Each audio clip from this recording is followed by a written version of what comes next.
Je ne sais pas si vous avez fait le même constat que moi, je retrouve un peu partout et notamment sur les réseaux sociaux un engouement important pour la conciliation médicamenteuse. Mais pourquoi autant de publicité autour de cette activité de pharmacie clinique? C'est le sujet de cette nouvelle chronique.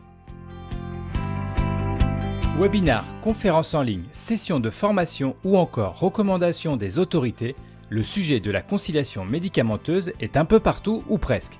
D'autant plus que maintenant, le pharmacien se retrouve avec des outils spécialement développés pour réaliser les bilans médicamenteux et autres conciliations. Alors bien sûr, c'est une très bonne chose que cette activité spécifique aux pharmaciens des établissements de santé soit dans la lumière. Cela montre qu'il n'y a pas que la ville qui fait évoluer ses pratiques vers plus d'activités centrées sur le patient et son traitement médicamenteux.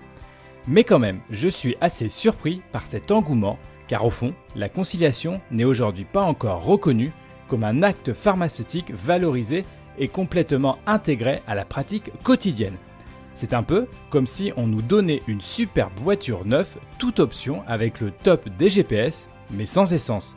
Avouez quand même que c'est un peu dommage. Car oui, la conciliation, malgré son importance dans le parcours de soins des patients, n'est pas encore une activité de routine en PUI. Alors bien sûr, je ne vais pas encore une fois aborder le sujet de la reconnaissance des actes pharmaceutiques à l'hôpital, car vous connaissez déjà la chanson.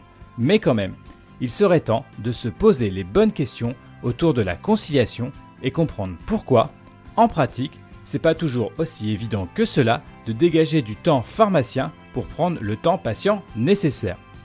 Seuls les acteurs de terrain des grands CHU jusqu'aux petits SSR privés de province peuvent ou non amener la conciliation et plus généralement la pharmacie clinique à un niveau d'excellence dans notre système de santé. Vouloir à tout prix mettre à disposition des pharmaciens des outils numériques et des recommandations risque au final de desservir le déploiement. Comme dans une voiture, sans essence, vous n'allez pas loin, même avec un bolide de compétition. Pour la conciliation, c'est la même chose, sans pharmacien, le déploiement ne sera jamais une réalité dans tous les établissements de santé.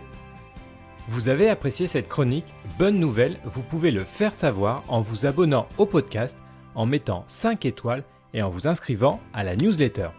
Et même si vous n'êtes pas d'accord avec le contenu, n'hésitez pas à laisser un commentaire, notamment sur les réseaux sociaux, pour qu'on puisse échanger ensemble.